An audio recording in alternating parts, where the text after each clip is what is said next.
And that was some of the back and forth between U.S. Senator Mark Kelly and his Republican challenger Blake Masters during their only televised debate last week. The Donald Trump-backed Masters slammed Kelly as Joe Biden's puppet. Kelly took a shot at a dumb Biden policy. I think he angered some Democrats with that.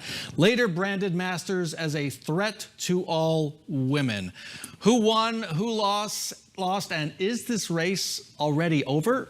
Joining us to let us know, our political insiders, Christine Jones, former Republican candidate for Arizona governor, and Tony Connie, former deputy director of the Biden campaign in Arizona and campaign manager for Phoenix Mayor Kate Gallego. Welcome back to Square Off. Good morning. Thanks for having us. Tony, I don't think there were any of the viral moments that campaign managers dread in that debate last night, or did I miss it?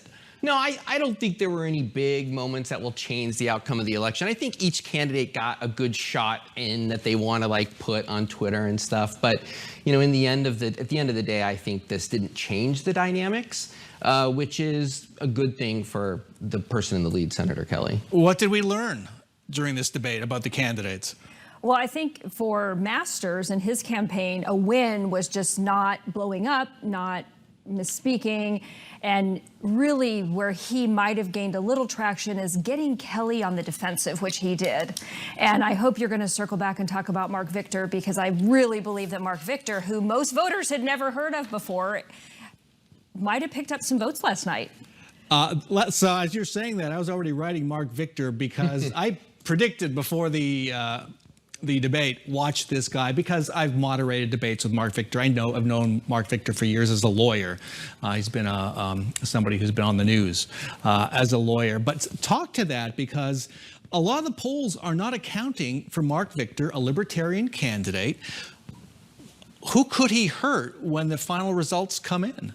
It's a really good question. Now, we've seen some head-to-head polls that are basically tied or within the margin of error. If you don't put in a candidate who's probably by definition going to pick up maybe 3 to 4 points, your poll is shot, right? So I think the latest poll I saw says Kelly 51, Masters 48. Somebody's polling those 3 or 4% of the vote, right?